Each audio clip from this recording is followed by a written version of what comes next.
It's that time of the week, guys. Between the pipes, we're back. Another Friday night. Wade, how's it going?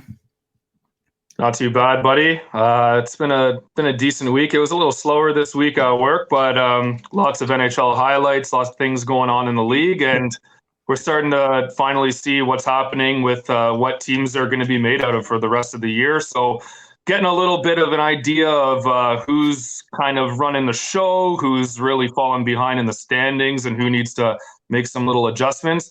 Other than that, Archie, I'm good, man. We got Greg Ryder coming onto the show, and that's really exciting, buddy. We both have our Humboldt Yep. Broncos sweaters on, buddy. And how are you doing, man? How's everything with you? Good, man. You mentioned something really important there with who's running the show and where the standings. Who's number one in the standings right now? I don't know, Archie. You tell me. It's early, but it feels fucking good to see it, man.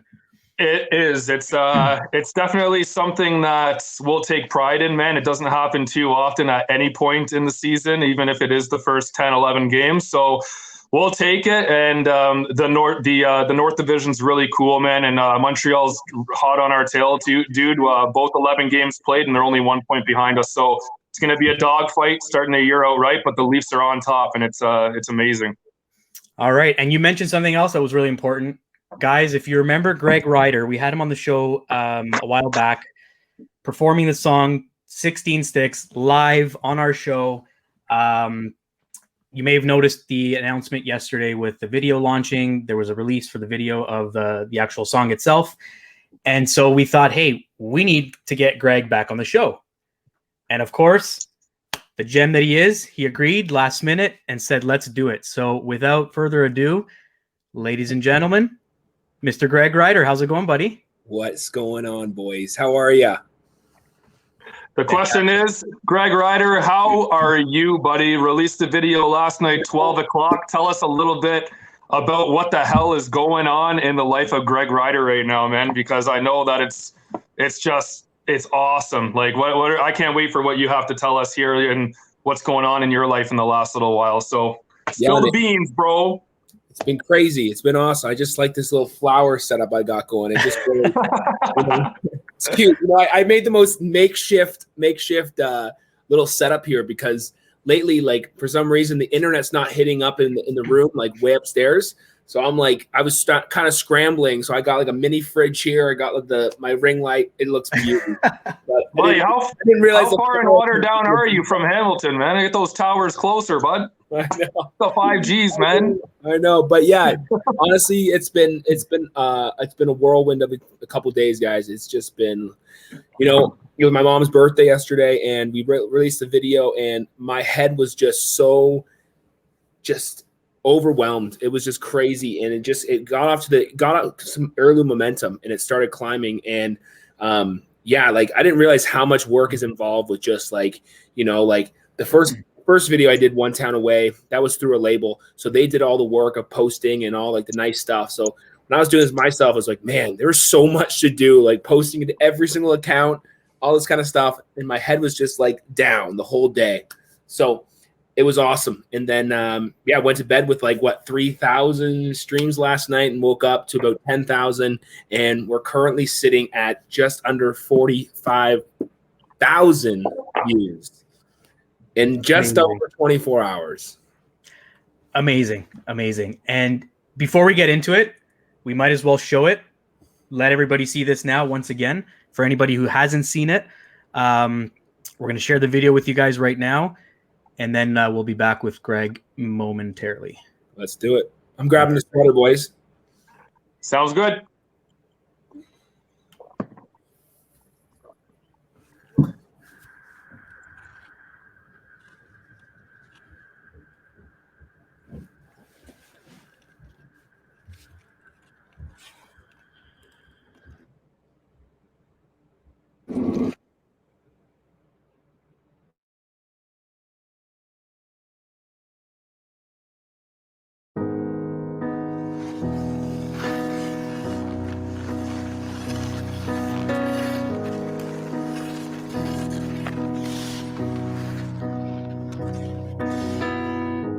Know how it feels to stand on that blue line my jersey on a Friday night.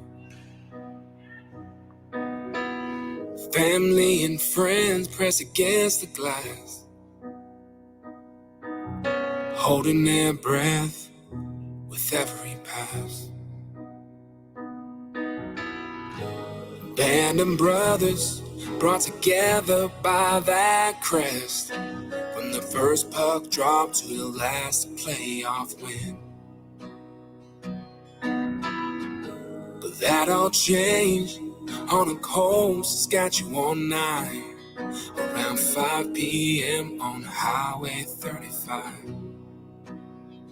There will always be 16 sticks, land that center-rise, and picket signs are frozen in time with the banners high under those rafter lines.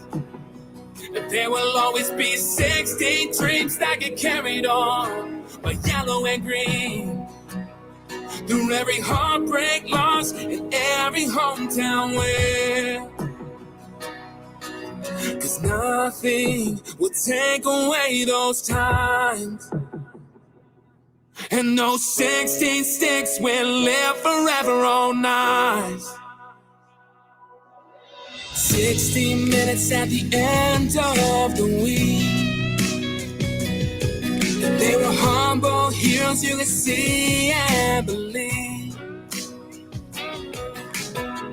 Passion and faith laced up in those skates that brought the whole town alive with every red light. Say that there will always be a 16 sticks, land that center-rise, and picket signs are frozen in time with the banners high under those rafter lines.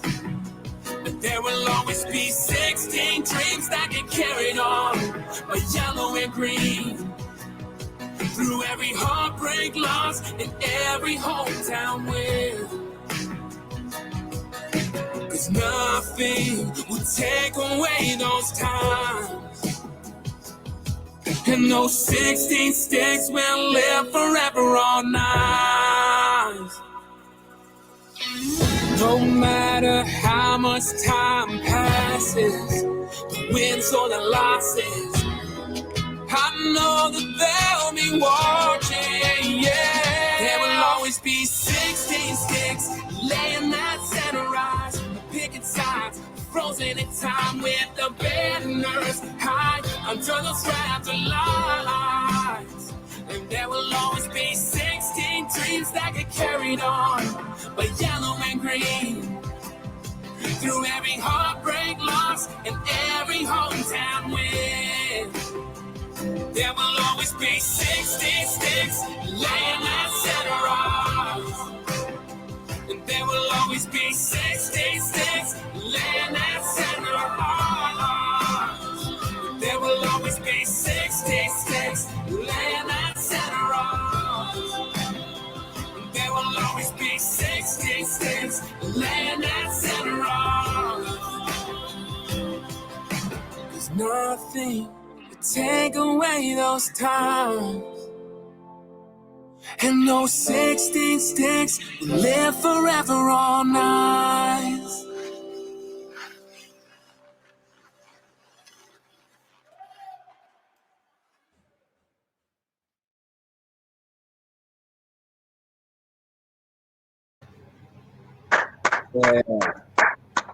Incredible. Congratulations, buddy. That's amazing, man. Congratulations to you, Greg. That's you and the production company did a fantastic job. I love the scenery. Dude, incredible video, man. Unbelievable. So happy for you, dude. Yeah, thanks, boys. That incredible job, man. That's just one guy, man. That one guy did that, and his name's Ty Roth. He's from Toronto area. Found him on Instagram. Literally looked at a couple of videos, and I was like, man, this guy's got something. This guy's got like a little bit of flair in his editing, and I was just like, I just reached out to him. I just sent him a DM, and I was like, hey, man, love your stuff. Can we chat? And he was like, hey, man, like, and then we just started kind of shooting it, and called him on the phone, told him a bit about my idea. I was so indecisive. Like, he probably like thought I was like the weirdest person, like the first call, because I called him, but I wasn't ready to commit. So I was just like, so like, what do you want to do? Like, what should we do? And he's just like, I don't know, man. Like, you called me. Like, what do you want to do? And I'm like, well, like, man, like, I just felt like so torn. I was like, because I was gonna put out a lyric video. Yeah. And then I was going to I was going to wait to do this massive music video. And then I wanted to put out an acoustic live video of me singing the song. So like, I just had so many ideas of what I wanted to do. And I think that's why it was just like hard for me. Cause I'm like, I just don't know which video I want to do first. Like, cause this whole release has been so random and so spontaneous that like, there was no planning, and I never do well with planning. So I don't know why I was trying to plan. So pretty much I said to him, I was like, you know what, man, okay, let's figure out your rate. First off, let's see if this is my budget. What's your rate? Okay, perfect. Rate's covered. When are you free? He's like, yeah, man, let's just do this like next weekend. I was like, sure.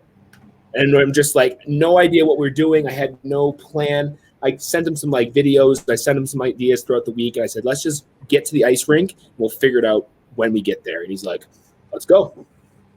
And yeah, we just came together. That's amazing.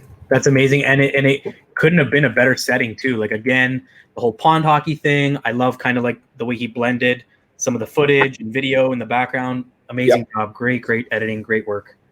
Yeah, it was absolutely. So like, again, we were trying to look for locations, right? Because I was going to do a place in my hometown. It was like a little skating loop in Waterdown, but you had to buy tickets for it. And I was just like, I don't want people there. And, I don't want to have to worry about like people skating around. Then I knew it was meant to be. I knew he was the man for the job when he goes, hey man, I got an outdoor rink behind my house. And I was like,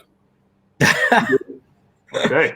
He's like, yeah. He's like, nobody goes on it. He's like, we would literally have the whole like outdoor rink to ourselves. And I was like, let's go. Done. Let's do it. And nobody goes on it until they see this video, Greg, and they're like, that's where Greg Ryder shot the music video. Oh my God. Then they're going to like skate all over it. They're going to like chip out the ice and put it in some little vial and be like, this is a piece of the ice that Greg Ryder was skating on when he released that video in 2021. Get out of here. Can you imagine? I'd be like, put that away. I'm like, don't be an idiot. Ice down. Like, someone's gonna fall through. That was honestly though, like it was again, you got a really good day even with weather too. Like the sun was like the perfect amount of light. Amazing. Oh man, like I said, we got there at 7 a.m. Like right, like I was putting on my skates in the dark. We just wanted to try and get as early as we could. And you know what? Those shots didn't even make it in, which is totally fine. We just felt like the money shots where, the sun was just rising perfectly. We shot at about 9 a.m., but like the prime shots and stuff like that. So the sun was still kind of rising, and it was awesome. It was just it was a perfect day. It's like we knew each other for years. And this guy's got an amazing history with hockey. He grew up playing AAA Brampton. He's a Red Bull Crash Dice player. Oh, no way. Sweet. Yeah. So he traveled all around the world. He's done Finland, Sweden. I never won yet, but he's like, man, I'm getting closer. He's like, obviously, like I was getting to my prime right before COVID started. Yeah, he's good friends with the Croxy boys, Team LTD, and like that. So that's awesome. They all tour together. I'm like, oh my God, what a dream that'd be, just like touring around the world with like your buddies, just skating fast down a friggin' luge. Like, like it's nuts. That's an intensified sport, man. I know my dad told me like years when I was like 18, 19, he'd apply for this. I'm like, dude, I want my knees in 10 years, man. Like, I don't want to bust my knees up, man, because that's my knees aren't the greatest in my family and genetics. My dad's just coming off knee surgery. He's telling me to go do this crap. I'm like, nah, I don't know about that. But yeah, just a quick little thought of the video, dude. Really like how you had the open concept too. Not just did you have hockey involved and outdoor pond Canada kind of feeling, but you were also speaking to the heavens, you know what I mean? To the wilderness, to the heavens, to the Humboldt players, to the whole world, man. And that's what I really liked about it too. You kind of it was like the whole world was your audience in the middle of nowhere. So I found that really cool, dude. Yeah, man. Honestly, all I could think about was just like, I just picture myself, just like you boys know my vision. I picture myself at center ice, and I just felt like I was just singing to like a stadium filled with people. And like, I just kept like, because that's something I don't have to ever worry about. Like, I can get myself into a moment, and as soon as like he said rolling on the camera, I just pictured like just thousands of people around me, and I'm just like, just perform the song like you're going to perform it live one day. And I was just like, it's just going to, and we took a couple takes, and he's like, dude, you crushed that. He's like, we didn't even have to like take many cuts. He's just like, you knew what you were doing. I'm like, man, this is what I have. It's just all falling into place how it's meant to be.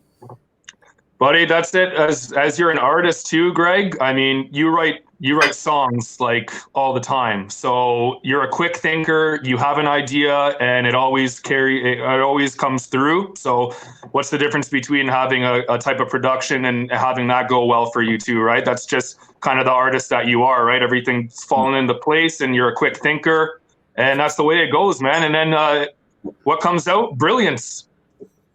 Yeah. Genius. Exactly. And you said it. You said, I like that you didn't say if, you said when. You will perform this in an arena. There's no doubt, whether it be in Humboldt, in Toronto, I don't care where it is, man. This is something that 110% people will see. This will be witnessed. It'll be on TV. The setting will be in an arena. You will be at center ice, dude. I can see it. I envision it. It's going to happen. This is your year, man. So with that being said, what's next for Greg? Like, I'm sure you've had phone calls. You've had people calling, reaching out. What's up? Give us a little bit of insight, whatever you can. Absolutely. Obviously, I can't let all the cats out of the bag yet, boys, but it's just been crazy. It's been awesome. And yeah, that's exactly it. It's just like, honestly, like I was impressed when the song went out. Like, absolutely. I was still blown away and that's kind of stuff. Like, I thought I almost hit the peak. I thought I hit the peak with the songs. I'm like, you know what? Maybe this is it's a 50K song. We're going to hit 50,000 streams. And, hey, we made a lot of people's day with it. And, I thought I kind of hit a ceiling a bit. And then when this started coming together and I realized what we just did, and when he sent me the first edit, I sat and cried because I just sat there and I said, whoa, we have something. Like, this is something. Like, this is something. This got real. Yeah, this dude, is all of your everything that you've done up to that point, from the thought of 16 sticks going through your head when you weren't even in Canada, and the vision that you had for the song, the video, everything that's happened in your life just came, and it was on a camera, and you have footage of it, and what you had in your mind was projected out into the world, and that's why you cried, man, because it's beautiful, man. It's beautiful. Yeah. It's your art is what it is, man. It's really cool, dude. Absolutely. And to be honest, like, that was all him, like doing the flashbacks of the players and the game footage. He did that completely random on his own. And really? I remember him saying to me, he's like, hey man, like, I've been really working on this. Cause we had a really good talk after it. And we said to him, like, I'm like, we're walking it's a very fine line. Like, this is people's lives. This is like one of the most devastating things that's ever happened in Canadian history in the hockey community. Like, this is not something you could just throw together and put up. Like, I thought everything out with like the paragraph in the beginning to, just like, how are we going to do this in a respectful way? And we're not trying to, we want this not to be the focus on me or the focus is on the song. The focus is on what transpired with this feeling. And I had none of those ideas. And then when he sent it to me the first time, I saw those flashbacks and I was like, and I just typed him back. I'm like, you're incredible. Like, dude, you're a genius. Like, that is just incredible. I'm like, and absolutely just blew it out of the water. And yeah, we did a couple little tweaks and changes and went back and forth maybe 3 or 4 times, a couple edits. And yeah, it hit a spot where I was just like, we're done. Like, this is great. And yeah, then I knew that it was just a matter of anticipation, just waiting that week to kind of realize like what I had in my back pocket was just like that cool feeling that like, yeah, people are not ready for what is about to happen. Just felt it. Yeah. Are you ready, Greg? Are you ready? Am I ready? I think I'm. Are you ready, buddy? Are you ready for this this ride? I've never the been Greg Ryder ride. I've never been more ready in my life, Wade. It's a different type of Ryder nation we got going here. I mean, like it's and you're right. I mean, you said his name's Ty? Ty, yep. So even to find that footage to blend in the background, I've tried looking for Humboldt footage, and it's not easy. And it's not easy to find like high quality, high resolution, like HD footage. So for him to even find that and blend it in so perfectly, so well, amazing job, man. Like, yeah, he had copyright. So that was a good thing. Like I asked him, I said, do you have permission? He's like, yep. He's like, I have full permission to use it, which is like something that like not many filmmakers will even go to do. They'll just take something and use it. But he took the extra mile to make sure he had permission and make sure that this was cool, which is, it shows his character and it shows the integrity in his work. Yeah, and it was pretty cool because I shared this in a bunch of the videos, in a bunch of the groups that we had shared the original podcast when you first appeared on our show. Mm-hmm. And I had a bunch of the Humboldt community people reach out directly through messages saying, hey, can you share the link directly? And I mean, yeah, by all means, like they loved it. The very first time you performed it when you were on our podcast, I shared that into a bunch of the groups. Of course, I spoke to admins and said, this is what he's done.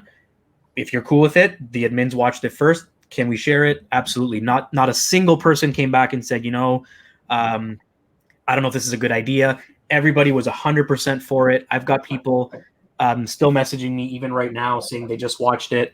I can see how many people, are constantly clicking on the like, which is awesome. It's amazing. Just the whole thing just kind of brings the country together. And, at a time like this too, where you got lockdowns, you got provincial, every province is kind of doing their own thing. And this, everybody was waiting for hockey to come back. Hockey's back. And then enter Greg Ryder. Yeah. It brings us to this humble situation. And then you bring this video to us and it's just amazing. And like Wade said, this is an art. It's an art. And that ice was your canvas, man. And that guitar was your paintbrush. Like you killed it. You killed it. It was amazing. Love the video.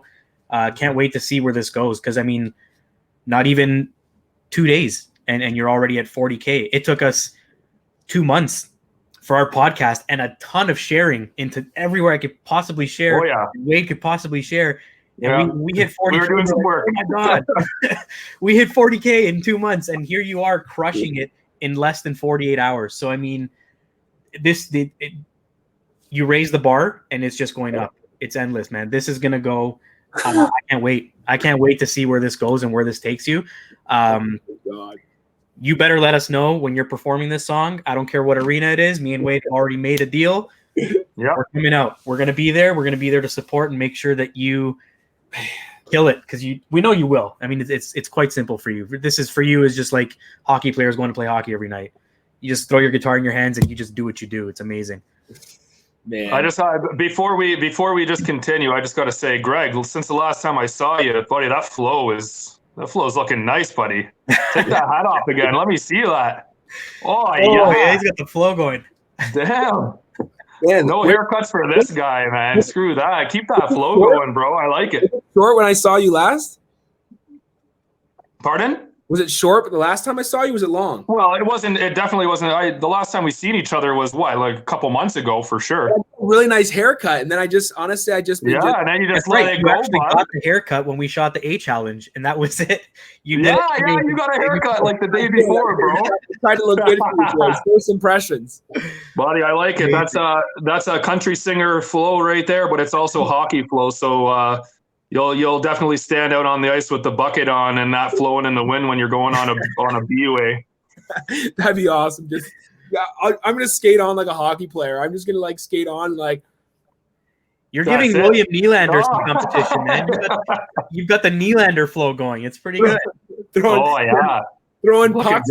Boys, I'm gonna pretend for that moment, if I ever get to play on a real ice, like a hockey, I'm just going to pretend I'm a hockey player. Just pretend to live the dream and just like just tossing pucks. And like every sign up on the against the glass, I'll be like, "You want a puck? Yeah, I got you a puck. Here." Hey. You know what, Greg? I'm really happy for you, man. Everything's, we've seen the start of, not the very beginning of this project that you started and this art that you've written here, but to see it kind of, a quarter way through, midway through, and see the finished product of it, it really is special, man. Me and Archie have been looking forward to it for a long time, and it was really cool to get to know you as a person, not just through podcasts, but hang out with you outside and really become like a friend with you and see who you are like inside and out as a person. And you're a damn good guy, man. And writing music is the perfect thing for you to do, man, because you have a lot of soul, dude. So, you know what? I hope that in the near future, you got a special call and a type of a big break kind of thing. And hopefully that carries you somewhere further and beyond than you've ever thought of in your wildest dreams, man. So I think it's coming soon. I'm always, you know me, but I'm always pumping up your tires, bud. You got to give credit where credit's due. You're my boy, so we got to get the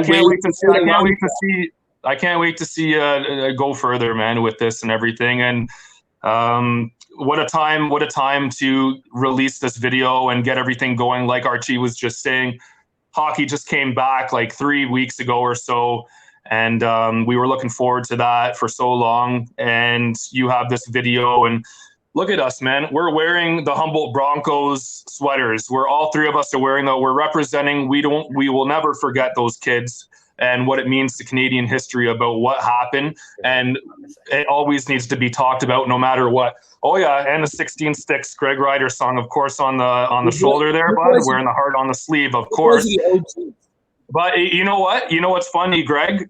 So before the podcast, I was rolling through my Instagram, and Archie, I don't know if you've seen this, but Gilbert Dion, we had him on the podcast not too long, and all of a sudden he had a brand new Humboldt jersey, and he was wearing it with another guy from like Humboldt or something. So they were like rocking the Humboldt jerseys, and then we were doing, the 16 Sticks tonight. It kind of just, it's weird how the universe works like that sometimes. It kind of just like, it was like Humboldt Broncos kind of remembrance night, and it's, January, it's February 5th. It's, you know what I mean? It's kind of cool that it kind of worked out like that, but it's, man, like I said, rambling on here, but I'm just really happy for you, man. And Archie, what else do we got to ask this guy, man? I mean, he's full of stories. What else is going on in your life here? But I know that I saw you were doing like some workout routine, some 30-day writing kind of experiments and everything like that. So just take us through kind of in the last maybe month or so of what's been going on in your life. Yeah, man. Honestly, that's what it is. It's kind of going down to just being focused and being consistent. I think, I've been really good at that. I've just been really kind of showing up every single day and trying to do everything I can to kind of push myself a little farther. And, I just every day I wake up and I do my morning routine, and, I try and getting back into the running and stuff like that. And I'm just keeping my mind sharp and my mind ready and my body ready for when it's time to actually do what I need to do. And if I get an opportunity to sing, I want to be in good shape, and I want to be sharp. I don't want to just be, being lethargic and not really ready for that moment, because, I want to be ready for whatever comes. So I've been doing kind of just eating more healthy, just obviously doing a challenge called 75 Hard. And to be honest, boys, I actually stopped because my day, it was just so crazy yesterday. And, I wanted to celebrate. I wanted to celebrate some wins, and it's my mom's birthday. So, we had some fish and chips, and we had a little cake, and I was like, you know what? I'm still going to get back I'm back onto it. And it's just like, I just wanted to kind of enjoy these little moments and these small wins, because I don't do it enough sometimes. I constantly just strive to be the best version of myself. And sometimes I overpass wins. I overpass small wins because I want the big wins. And sometimes I don't take the time to just celebrate those little small victories, because those are the ones that add up over time to the big ones. So I decided to take upon myself, say, you know what? you have a music video out in the world and it's doing awesome. And your vision is coming to life. So it's just like, enjoy yourself, man. Don't slide. Don't start sliding and getting back into this unhealthy routine of just like eating unhealthy and drinking all the time. Like, just be sharp, but take this time to celebrate and enjoy the victory. And I'm just trying to stay sharp in my mind, and writing a lot helps me with that. And it makes me fresh, and it makes me think faster. It makes me stay on my feet, and it makes me ready for everything. So doing a 28-day writing challenge where I'm booking writes with Zoom writes with people all around the world, actually, like writing with people from Nashville, writing with people from LA, writing with people down the street, just writing with people all over North America and stuff like that, and just kind of just seeing what kind of songs we can come up with and all that stuff. So it's been cool, guys. It's just been a cool, and just staying sharp and staying ready for whatever comes. That's awesome. And you're going to stick around, talk some hockey with us, yeah? Yeah, I'm down. All right. So just before we get into that, we had one of our viewers and resident Boston Bruins fan saying that was amazing. She loved the video. Absolutely couldn't agree more. Probably the only time I'll ever agree with her. So let's talk hockey. So first thing I wanted to bring up was the NWHL canceled their season.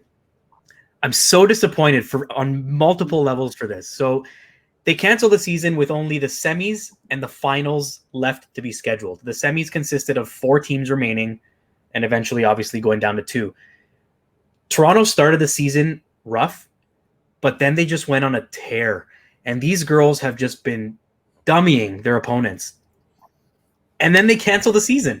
And it's like, I feel like they could have done a little better with planning and making sure, that safety of the players was obviously number one.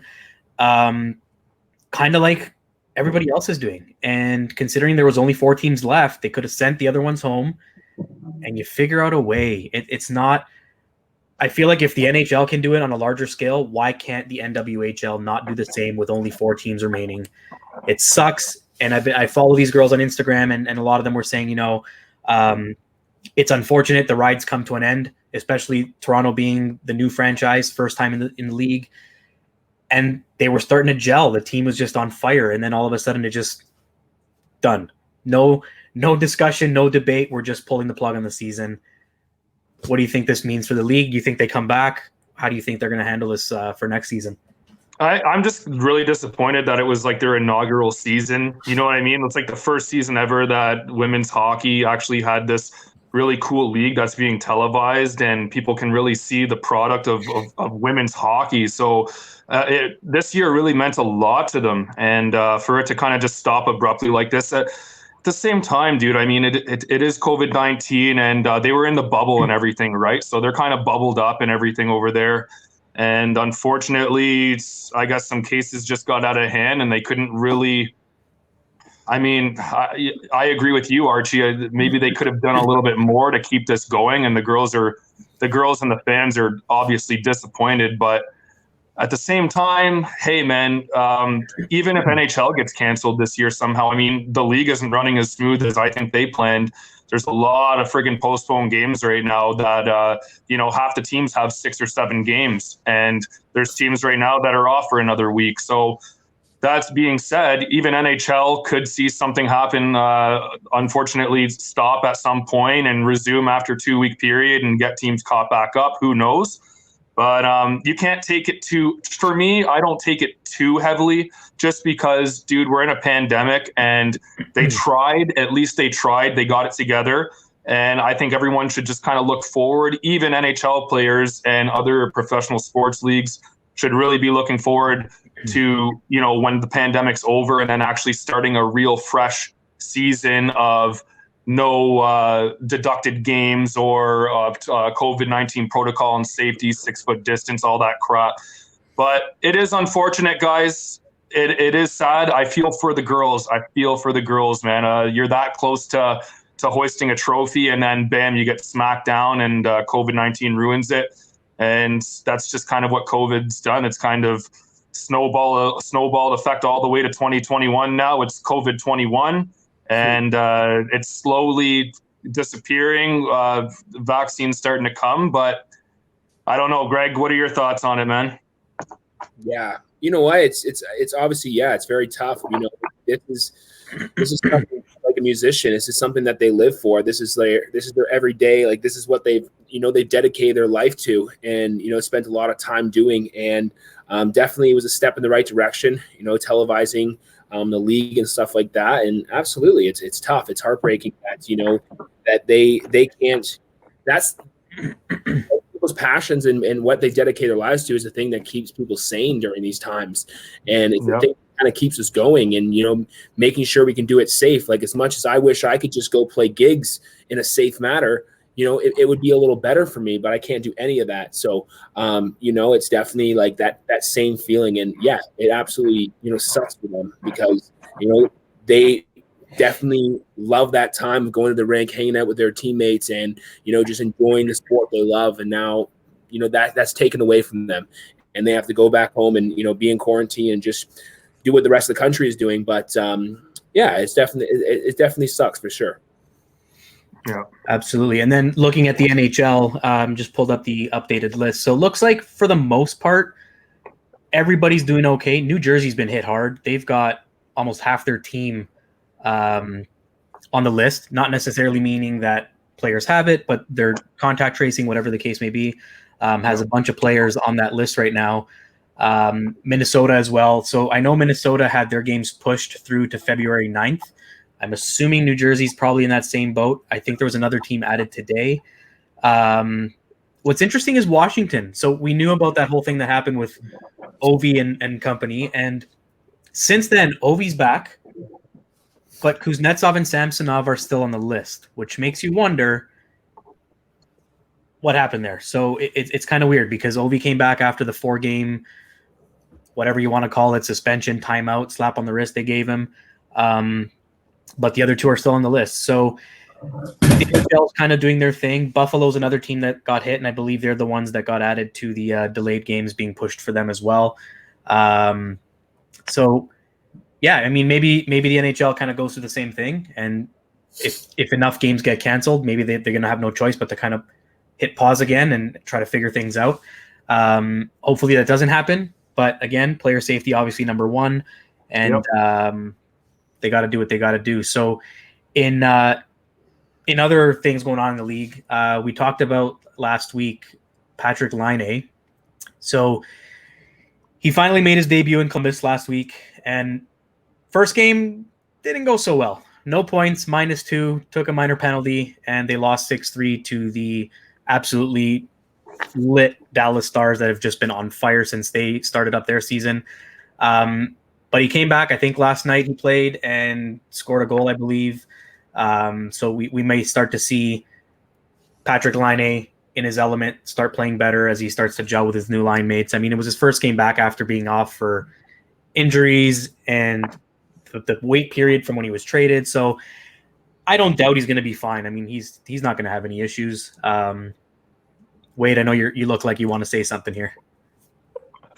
Well, I'm just commenting on the goal. I mean, it's not really a Patrik Laine-esque goal. I mean, he kind of it was like a pass to him, and he got it on the backhand, and he was fighting a guy off, and he kind of just shoveled it towards the net and trickled in. And I don't even think I've ever seen Patrik Laine score a dirty goal like that. It's usually a nice snip or a nice move or whatever. So I think he's still trying to find the rhythm and build chemistry with Columbus Blue Jackets. Probably, I don't know, he's probably talking a lot with Tortorella, seeing what Tortorella wants him to be on the team and what his role is going to be. Obviously, first and foremost, he's the sniper. He's the goal scorer. So you have to address that, keep him comfortable there. But like we were talking about, Archie, I mean, Tortorella is the type of coach. He likes every player, regardless if you're the scorer, to be like that 200-foot back check, kind of forecheck, go in the corners hard. And that's kind of the system that Columbus runs with. Even their best players play exactly like that. Foligno, Dubinsky, Werenski, Seth Jones, they all play hard, man. Josh Anderson, who left, but Max Domi plays that same way. And yeah, I don't know. We'll see what happens with Laine, buddy. I have nothing against him. I hope that he does well. It's going to be kind of shitty not to see him and Matthews go head-to-head anymore, even though Matthews kind of it was almost kind of Matthews and Scheifele by the end of that kind of conversation. But we'll see. Good for Laine. He's back. And I don't know, Greg, what are your thoughts on Patrick Laine? Man, I'm just thinking I'm sure playing for Tortorella is just like what an adventure. Yeah. It's a job in itself, just playing for him, let alone playing the game. I feel like everything, like when it goes down to like play the game and have fun and just like let it go, it becomes a job almost, because like get Scoodle and just like turn it over. It's just like, oh, you can't just like chalk it up. It's like you come back to the bench, it's like that's one coach just breathe fear down the back of my spine. Like I almost like I'd be sitting there and be like, oh, he's coming. What is he gonna say? What is he doing? Hey, what's up? Yeah, coach. Yeah, okay, sounds good. I'll get right back. Yeah, I'll do it next time. Yeah. You know? And then you sit and ride the pine the rest of the game. And you're like, and then he doesn't give you any explanation. He goes, "You played great tonight." It's like, you sat me for 42 minutes. He's like, "Yeah, but you played well." Okay, thanks, coach. Just like, yeah. But no, honestly, yeah, like it's at first I was kind of like, yeah, I knew there was obviously some drama and stuff going on with Laine and the Jets and stuff like that. I'm sure he's probably happy to get a fresh start and kind of prove what he can do. And I think when any player gets traded from a team that started him, he has something to prove, right? He wants them to make him think that they made the wrong decision and let him go and stuff like that. So I think he's out to prove himself, and if he gets himself in a nice role, sets him up at the top of that top of the circle, I think set him in the Stamkos area and let him fly.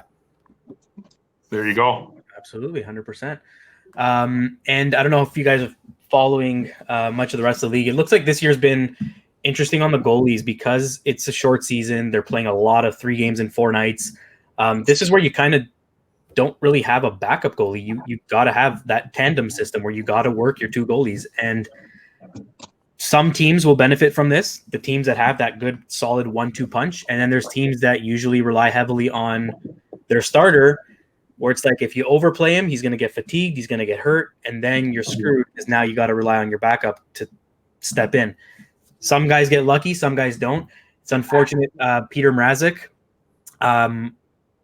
breaks his right-hand thumb, which is the blocker hand. And as this happens, he was the leading goalie with a .955 save percentage, and now he's out. And they haven't given a timeline yet, but I mean, I saw the picture. His thumb was literally like bent opposite direction, so he had to have surgery to repair it. No timeline yet. I'm gonna guess 4 to 6 weeks at least, for sure. And it's his blocker hand, like he's got to be able to grip a stick with that. So that puts a dent into things for them, and I'm not sure.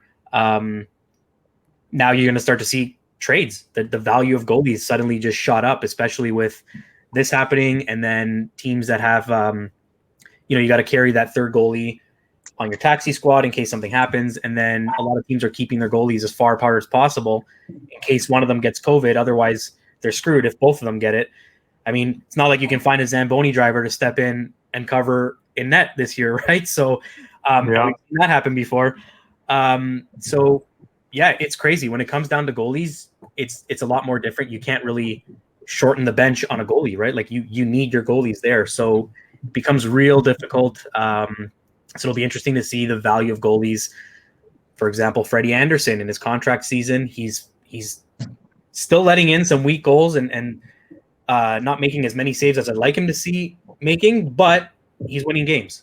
And I mean, as long as he's winning games, that's good. Hold on, Wade, because Freddie Anderson, I don't hate him, but if there's one thing that drives me nuts about Freddie Anderson, whether it's in his head or it's the whole team playing in front of him, that late goal is killer.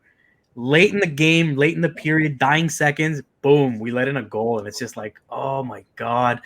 Or right off the hop. He hasn't been that bad this year with those, letting in that first, second shot he faces. But last night, we won the game. I mean, it was a fantastic game, but the goals he let in were kind of like, come on, dude. Go ahead, Wade. Let me hear it. All right, Archie, listen to this, okay? Because I know that you're going to want to hear this, and I know that you probably already have read this up.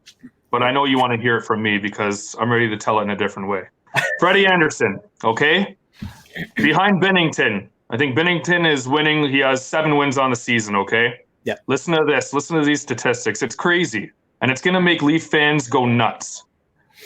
Freddie Anderson is 6 with wins, has 6 wins in the league. He's second. Goals against. He's not even in the top 20 with a goals against average of 3.01.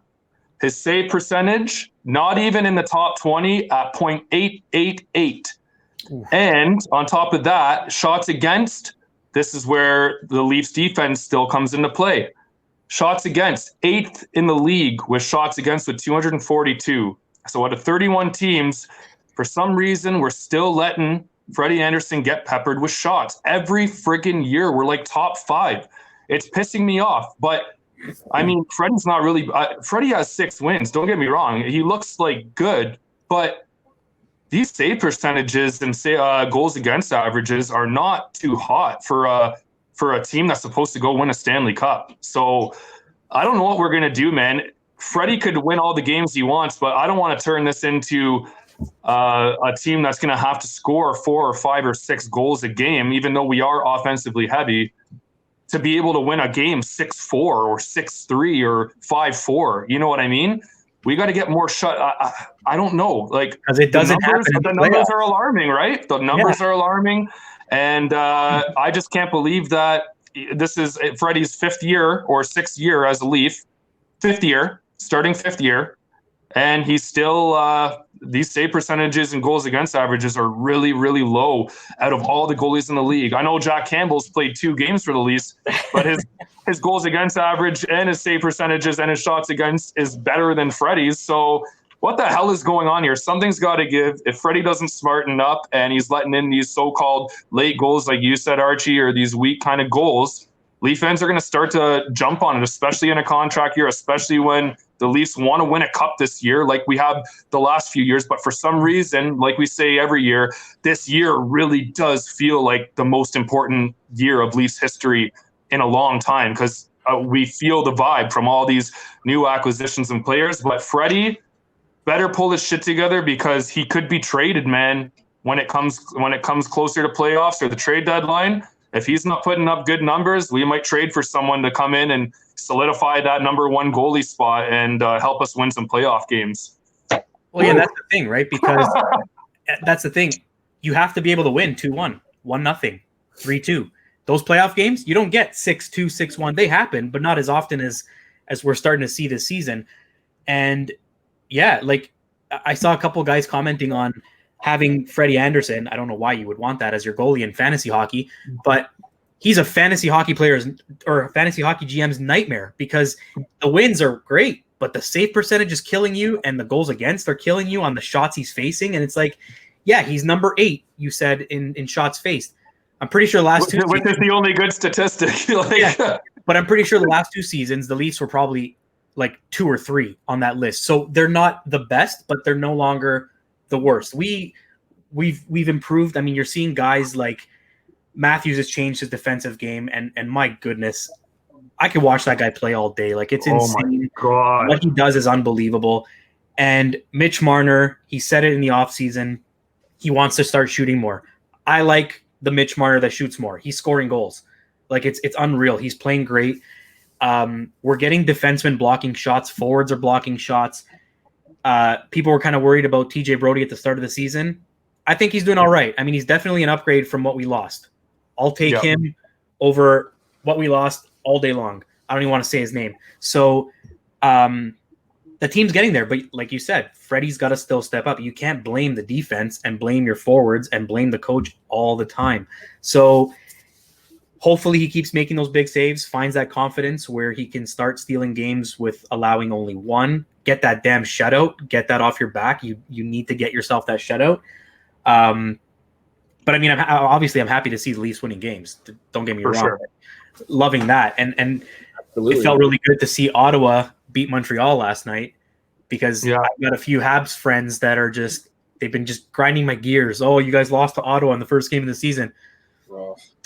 You could call ours luck. It was the first game of the season. But now they faced Montreal with a 1-8-1 record last night and beat Montreal. So I think that one stings a little more for Habs fans, and I'm happy about that. But the Leafs game last night was awesome. It was fun to watch. I like seeing, those 7-goal games are always fun to watch when it's not against, and it's for, obviously. No one's really talking about it because obviously it wasn't as fancy as what McDavid did to the Leafs when he made us look like a bunch of pylons and just skated through everybody and scored top shelf. Like, oh my it was like God. I was watching a video game. I'm like, who are you? Like, McDavid is on another level of greatness, and my goodness, he looked great in a Leaf jersey. But Austin Matthews did it last night. He took that puck, carried it all the way in. A little soft. I mean, it was on the ice. It wasn't much of a shot, but he beat him and he scored. And it was a nice, effortless looking goal. So I know it's not McDavid-esque, but it felt really nice to see that. And Jason Spezza, the hat trick. This guy got waived last week. Told people that if they pick him up, he's going to retire because he doesn't want to play anymore. And then hat trick. Unreal. That's a big roll of the dice, eh? It's just like it's pretty much saying like that's good for him for coming back, right? I think obviously he's been in the league. I think he has that.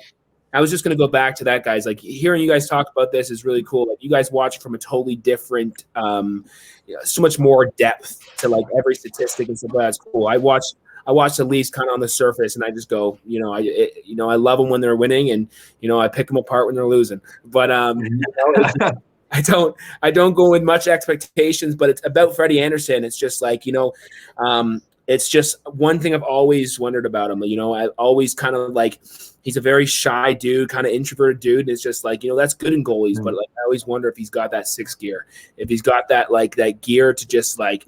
Yeah, to pull out those really close victories and just to be that, because absolutely you need that trust in the back of your net. Like you need to know that like if the game is tight at the end of the line, like he is going to step up and make that big save for you guys. And I think that's, I think there's definitely sides of Freddie Anderson when he shows that, and they can look back there in confidence, but sometimes it's just like, what's he going to bring?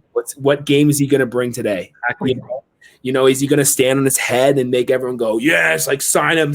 Or is he going to just do that one game where it's just like, where'd that come from? It's just like, it's like, it's just kind of like, yeah. So, but yeah, I hope that, I hope he can do well for us. But, I sometimes question his playoff ability. And I think like, I love to be proved wrong, but I hope he has that it factor that the Leafs need. Greg, I totally agree with you what you just said there, man. I think that having confidence in your goalie is such a huge flex for your team, man. When you know that you're going to make that big save, and what you just said there, looking back on Freddie, you're up 2-1 in a game. I don't want to be a Leaf fan and feel the friggin' jittery nerves that I feel when it's 3 minutes left in a game and we get locked into our end.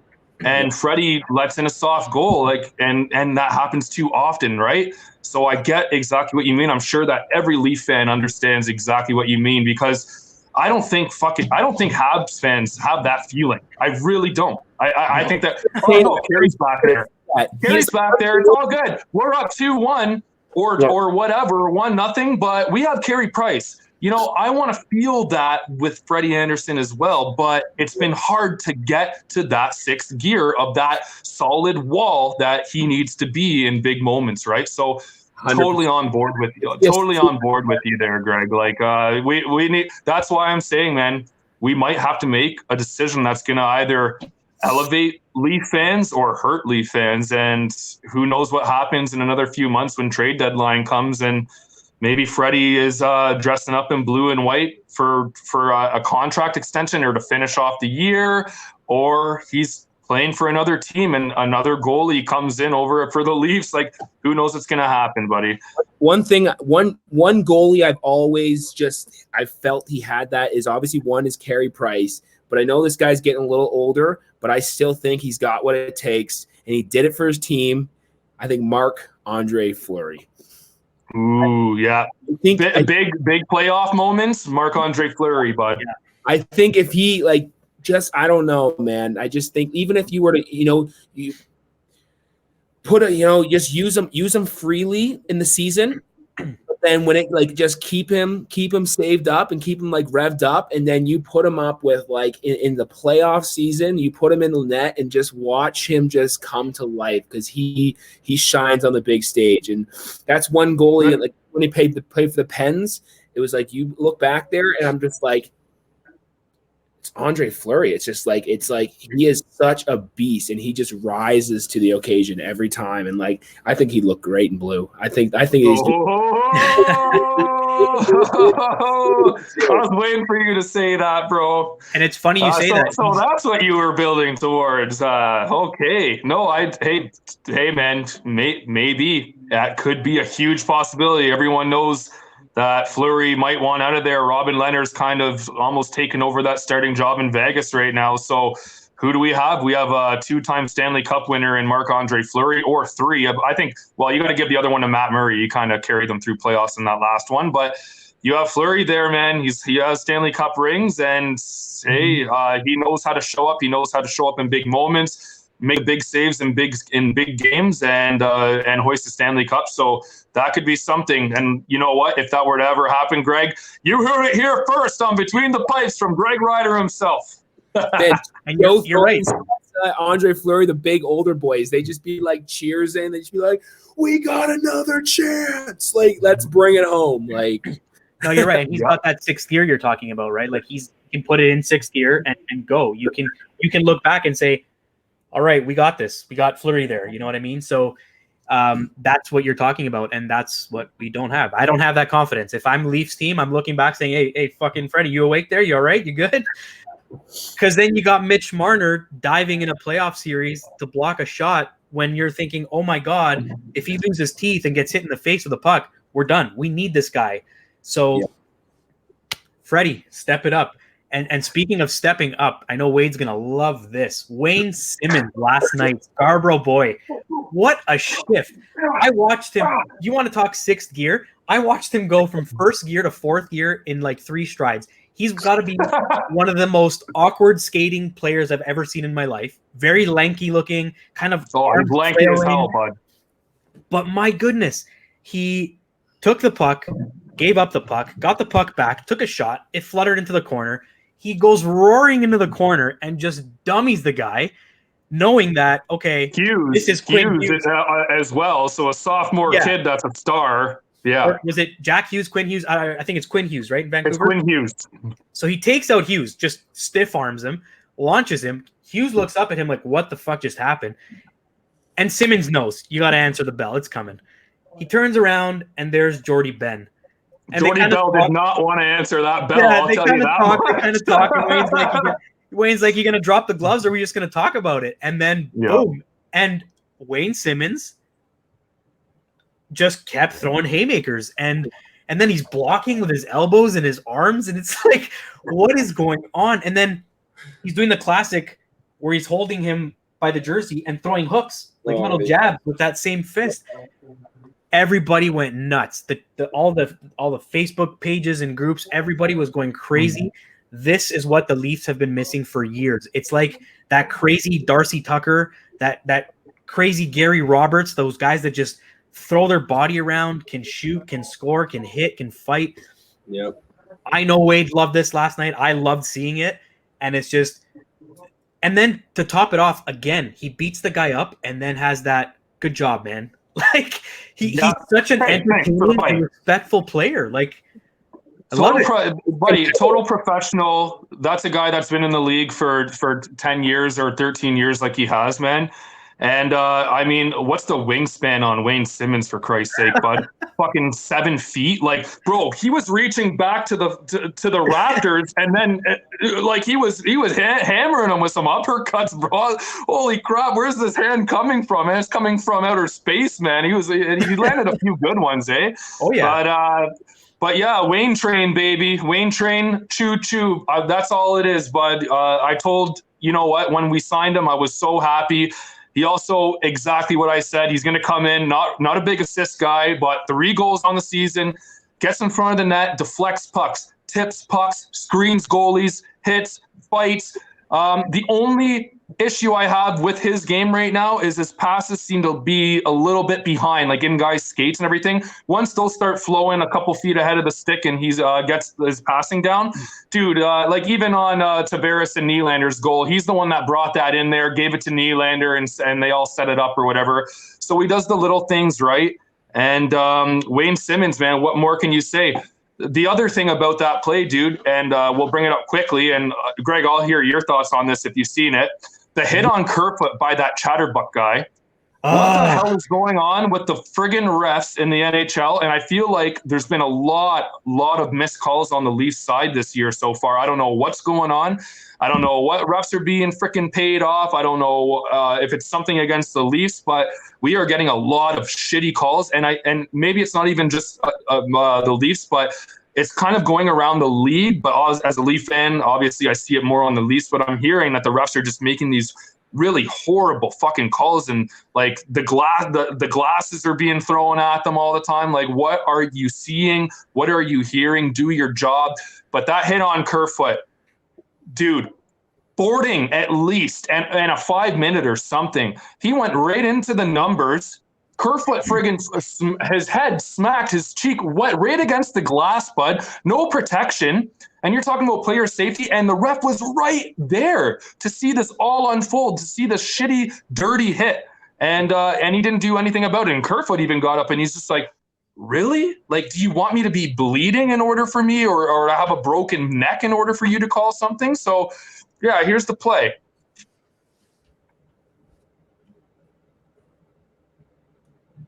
We'll see her here now in the replay. Okay, yeah, it'll show it again, but like dirty. It's a dirty play, bud, and I didn't like it. And you're talking about the Wayne Simmonds fight, and so you hit Kerfoot like that, and Wayne Simmonds' hit wasn't the cleanest hit either.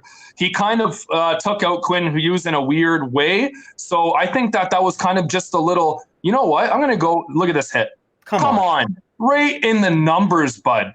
Right in the numbers, and you know what? Kerfoot was reaching up to grab the puck too. Look at this. And the ref's right there. Boom. Come on. How do you not call that? That is bullshit. Come on. Those refs should be fired or fined at least. And just before I get into Greg's opinion here, I think that's why Wayne went in, saw fucking Quinn Hughes there and said, you know what? Fuck this. I'm going to send a little bit of a message. We faced these guys 2 more times.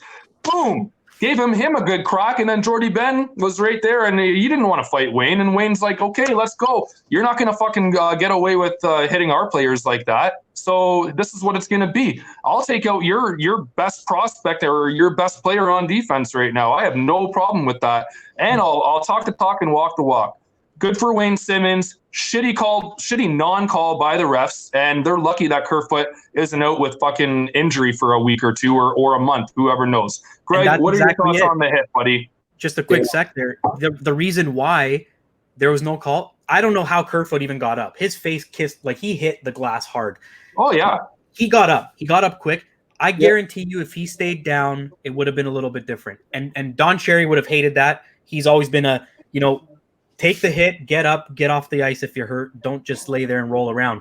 But that could have been a lot worse. Like, it could have been devastating, especially if his chin caught the gate, whatever the case may be. An absolutely dirty hit. And the fact that the ref was right there, and the puck wasn't even on his stick. He was trying to catch it. And you could have called that boarding. He was in a vulnerable spot, man. You could have called that boarding, charging, hitting from behind. That was a penalty, no matter what. And the fact that it wasn't even discussed, and this is where I miss having the passion behind the bench that Pat Burns brought to this team in the 90s. There would have been stools thrown on the ice. Shit would have been everywhere. There's no way you're going to let that go as a coach. Yeah, man. You're totally right, Archie. You know what? I fucking agree with you there, bud. I didn't even think about that. Where the hell is Sheldon Keefe getting fucking angry and calling the ref over and screaming at him for a little bit on that one, bud? Absolutely. Where's the fucking pride? Where's the safety of your players, man? Yeah. You're right, Archie. I would have. I'm glad you said that. I didn't even think about that. Oh yeah, I would have tossed the whole stick rack on the ice, man. Like that's right. Bullshit. You can't not call that. And it's not just on the Leafs. We saw it against Montreal last week. A bunch of other teams have been saying the same thing, and now because of COVID, they've asked for some stupid reason to remove the glass behind the players' bench. But if the puck goes over what would have been the glass, the referees still have to call a penalty. They already suck at calling penalties. Now you're telling them to envision an imaginary glass wall. Would that have gone over? Would that not have gone over? Judgment call. These refs suck on judgment calls, let alone making proper calls. And now you're going to implement that rule. And they were making fun last night saying, wait till one of the coaches steps off the stool and smacks his head because there's no glass behind him to kind of catch his fall. It's a really weird thing. I don't know if COVID, they're saying the glass kind of encloses them, and stupid move because for some reason they have the glass behind the players' bench. They've asked to remove it, so now there's no glass. Okay, wow. So weird decision. And listen to this, Greg. They're letting the refs make the judgment call if it would have tipped off the glass for it to be not a penalty. So basically, there's going to be some close calls and some fiery fucking conversations going on, some controversial calls, and you're going to see coaches and players lose it because once something's close enough and it goes over the bench, and once a ref goes, oh, you're penalized for that, then people are going to lose it. People are going to lose it. Are you kidding me? That would have hit the fucking glass. You know what I mean? So I don't know what's going to happen there. You're going to get refs hated on even more now, unfortunately for them. But officiating's been shit this year. Greg, what are your thoughts on that Kerfoot hit, man? Yeah. Even just like quickly on that, like, I think it's just silly. I think it's just putting refs in a spot where it's just like, you're just making it way too close. And like, late in the game, are you really going to be like, a minute left, like down by a goal, and you're going to sit there and be like, hey, Paul, what do you think? Yeah. Paul, what do you think? What do you think? Like, I don't know. I think you could have like reached out and probably like not grabbed that. I think like that's over. It's just like, it puts them in a horrible situation too. Like I'd almost, as a ref, I'd be like, man, I don't want that responsibility. Yeah, like I'm not calling it. It's so easy before, if it's over the glass, we're good. We know the call. But dude, if there was ever a definition for setting up something for failure or someone for failure, it's this fucking new rule. Seriously. But the hit, obviously, it just goes back to it sucks. It's absolutely a nasty hit. Going back to my hockey, like I always like to make the big hits and stuff like that. And as soon as you see the numbers, you just kind of slow down. And this guy wasn't even possession. But like the thing about that is just like it's good that I'm glad Wayne Simmonds is there and things like that, because we have that little bit of that. He's not the biggest guy in the world, but he's got that that will do anything. The sandpaper. The will do anything mentality, of the sense of like, he is going to get at you. He's going to remember you. And, I think that's good. I think he did exactly what he had to do with a no call. And, I think back to the old hockey in the sense of McSorley and stuff like that, when, they had the big guys on the ice, and like, those hits don't happen because, who's treading the water, what's coming in the deep water, and you see the shark fin, you're like, okay, McSorley is kicking around here. Like I ain't hitting anybody from behind. So, I think if just Wayne Simmonds keeps on, being the beast that he is, and keeps on, taking a couple names and hacking things, we hope that, that's the kind of mentality. And it's good we can swear on this, because I think this is a term that I love about anything. It's called unfuckwithable. Yeah. Unfuckwithable. Unfuckwithable. So it's just like, when you become so confident in your life that the haters or the negative people can't get at you anymore, because you're just so past that. I think the Leafs still need that. They need to be the unfuckwittable. And if someone tries to mess with them, they get put in their place. So we're on our way. Wayne Simmonds definitely keeps the opponents honest. That's for sure. He keeps the whole ice honest, and it's really good to have a guy like that. And not to mention, like, you got Bogosian back there who will definitely punch someone in the face eventually too. So, and just on that note, man, Bogosian's been playing really well recently too, man.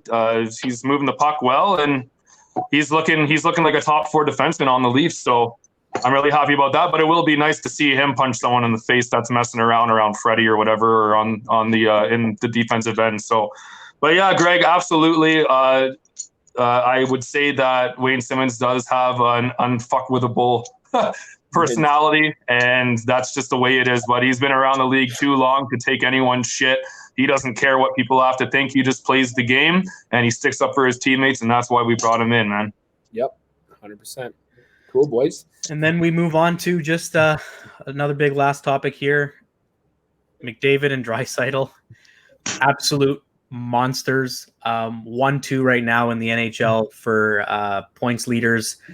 Between the two of them, 46 points combined. Buddy, you know what? Watching McDavid dance through the Leafs last week, it hurt. It hurt to watch it, but it felt good to watch it. It was like, oh my God. Like, just finesse. The way he took that puck and never let it go and didn't even look down at where the puck was because he knew it wasn't leaving his stick. And he just slalomed through the Leafs like nothing. And then young me, it's just beautiful, just a work of art. Yeah. And then he scores and humble, kind of leans against the glass and then lets out that little smirk. It's like, yeah, I just fucking had the highlight goal of the night, 100%. And may very well be the goal of the year already because it was just stupid, end to end, like it was nothing. It's like, give him the PlayStation controller and go with McDavid, and that's what happened. And it was unbelievable. Those two guys are just fire right now. And just to give you perspective, McDavid has 24 points, Draisaitl 22, third, Mitch Marner with 17, which is amazing. I never thought I'd see Mitch Marner up there. I'm super happy to see that, but these guys are on another level, man. And Edmonton's not even doing super, but those two guys are. Yep. Right. Mind-blowing. Dude, what more can you say? James Duthie had a really cool segment recently, and I'm not going to quote it, fully, but he said something along the lines of, I don't know if you've seen it, guys, but he said, so you have all these players in the NHL the last 100 years, the generational players will start at like, your Rocket Richard, Maurice Richard, you'll go to your Bobby Orr, then you'll go to, Marcel Dion, then you'll go to players like Wayne Gretzky and Lemieux and Sidney Crosby and Alexander Ovechkin. Well, he basically just said, McDavid is kind of like the end product of what the NHL has been building up to and in their players. He's like the Build-A-Player. He's taken all the knowledge and talent and skill and everything from all those other players, and they've just kind of like conjoined all that stuff into one player, and he is the end product of that player. James Duthie described him as a computer. The way he moves, the way he stick handles, it's like I don't even know how to explain McDavid. It's unbelievable the way that, like, you play hockey, Greg. I know you play a bit of hockey. I know you play a little hockey, Archie. But listen, to do things at the speed that McDavid does is just incredible in itself. Like the toe drags, the between the legs, the driving wide, to do it at that speed, man. If you gave Patrick Kane that type of speed and you know what I mean, then Patrick Kane would be the best player ever. But McDavid is just the full arsenal of everything. Great shot, great hand-eye, great vision, great speed, extra speed burst, dude. He's a friggin' 100%. He's not even 99 average overall on your NHL 21 game. This guy is the finished product of the best that the NHL whipped up and created. He's basically equivalent to Captain America, created out of this box. He is what he is, man. He's an alien. He's an alien of the NHL. And I think that the argument between him and McKinnon of who's the better player, I think that is kind of hushed up a lot in the last little while, because McDavid is just looking like he's superior, man. He's in his own league. No one else is close right now. You could argue that Draisaitl, Matthews, Jack Eichel, whatever. No, man. He's on the pond skating by himself, bud, and that's what McDavid is, bud. And it's what's really cool about McDavid too, guys, is think about this, how much hockey and skill and talent has evolved into what McDavid is. It only gets quicker, faster, better from here. And McDavid is now, kids aren't practicing regular figure eights on the rinks anymore, guys, and their shots. They're practicing lacrosse moves. They're practicing crazy moves that when we were kids, we never even heard of. And our dads had no idea would even ever exist. So we're seeing this finished friggin' product that McDavid has created, and it's mind blowing. And I'm rambling now because McDavid is a ramble for any hockey fan. Because like Archie said, it hurts to see this guy start from his own end, build up speed, and do what the hell he did to the Leafs and what he's done to many teams in the NHL. But you have to embrace that, and you have to understand that what you just watched is a complete art of hockey and Connor McDavid in himself. And you have to really appreciate what you're watching, man. Just like we never got to watch really the Gretzkys and the Bobby Orrs in the league, but hey, we've watched Sidney Crosby, Ovechkin, and now Connor McDavid, and that's a blessing. It's really cool to be alive and see all this stuff live, right? 100%. You got fired up. Man, I love it. No, it's truly, it's incredible. I'm not even going to speak too much. You said it all. He's AI.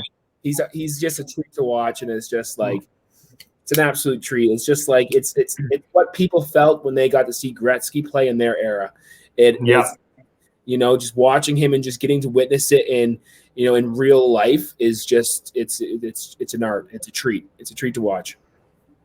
Absolutely, man. 100%. So with that said, guys, hold on, Archie. I'm sorry to cut you off. One last thing I wanted to bring up in the podcast, and then we can move forward, dude. So I saw this statistic today, and I'm pretty happy about it, just because we have a former Leaf, JVR, 15 points, tied for fourth in the league, right behind Marner, man, and McDavid and Draisaitl. JVR has been quiet the last few years, bud. What is he, 34, 35 now? And he's had a hell of a start. It's really cool to see JVR up in the points right now, 15 points in 10 or 11 games. And then beside him, who else is tied for fourth with points? Joe Pavelski, 36 years old. Joe Pavelski, 15 points in 9-10 games. Let's go, man. This is a really cool season. I love seeing the statistics for these players, aside from Freddie Anderson's goals against average. But everything's looking really cool right now. And we have Austin Matthews, second in scoring right now behind Tyler Toffoli. So that's kind of crazy in itself. Who would have thought Tyler Toffoli would come in to Montreal, buy into the system like he has, and be their purest goal scorer? I mean, I would never even put a $1 bet on that one. You know what I mean? So it is incredible how it's unfolding this year. COVID-19 still here, but older players, newer players are really lighting the lamp, and it's really fun to watch, man. So I'm just freaking happy that hockey is back, and I'm happy that we had you on the show, Greg. Seriously.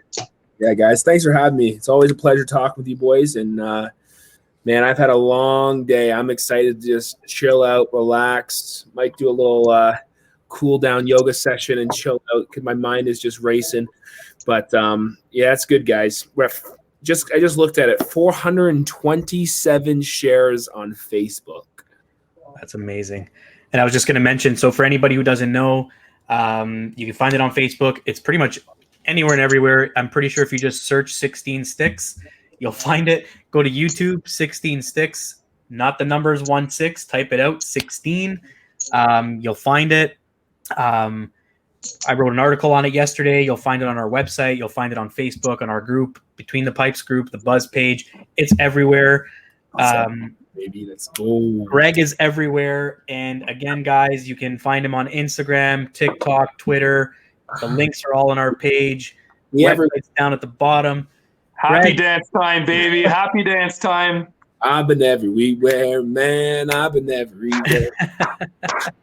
I'm going everywhere, man. I'm going everywhere. Exciting times, man. And you are. Exciting times. Greg, it was a pleasure to have you on the show again. Thank you so much for coming in last minute like this. It was epic timing. I love the fact that we were able to follow up with you after the release of the video.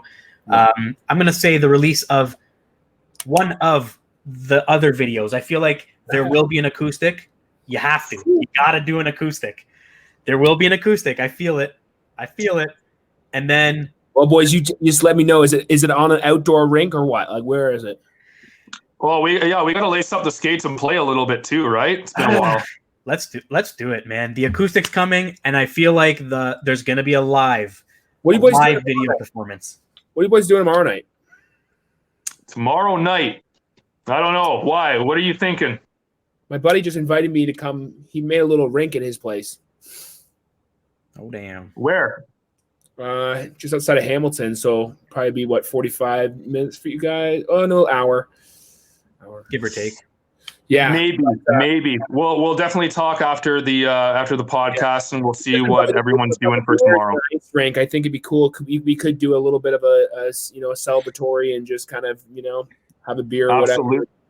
Dude, I can't wait to pop some Dom Perignon with you, man. Get the champagne going, bro. This is huge news, man. And just your reaction there, seeing that you have over 400 to 500 shared videos of your 16 sticks right there on Facebook. And dude, it's only been 20. It's been like 20 hours. So there's a lot more hours in the day. There's a lot more time to go on, and we'll see where this ends up, man. And there's no ceiling, like I said, buddy. It's sky's the limit for you, bro. I can't even wait to see where this takes off to, and trust me, it's taken off. Really cool, Greg. Really happy for you as a friend and a fan, bro. It's just incredible what you've done, man. I wrote in my journal today. I don't know why I wrote it, but I just wrote 50,000 streams on Facebook and 20,000 on YouTube. But right now it's opposite. It's just it's crazy to think that those numbers are switched, and I almost said that as a lifetime. I'm like, I'd love to hit 20,000 on YouTube and 50,000 on Facebook, and it's gonna probably hit that tomorrow. So I'm gonna take a guess here right now, and I'm gonna say, and you've heard it here. Today is Friday. By next week, if not sooner, by next week, we're gonna be talking about your interview somewhere. You're gonna be on TV, on some channel, some station. If not you live, they are definitely going to air this video somewhere. I could see it now. Ron McLean during the intermission, you know how he does all those tributes? This is one of those tributes. It's got to happen. Somebody get it out to Ron McLean and CBC. I'm sure somebody out there's got the contacts. Let's go. Wow. Let's get it out there. Absolutely. Like I called it before, and when we first had you on there, Greg, I think with this song, with the music video, you're going to be live in Humboldt soon, playing for the Broncos at their home rink. And also, I think, no, not even I think, I know that Scotiabank or any Canadian team arena will want to have you around April to come in and play the song live, just for, to bring the awareness and bring the memories back. But I can just see it. So, like I said, sky's the limit for you, man. Good job with everything you do. Don't change at all. Keep doing what you're doing, because what you're doing is working, and it's working really well. So good stuff, brother. All right, boys. It was good seeing you again. Always love you. But thanks for having me on again. And I guess end us, Archie. All right, guys. See you next week. Thanks again, Greg. Wade, we'll talk soon. We'll see you next week. Take care, guys. Peace, guys.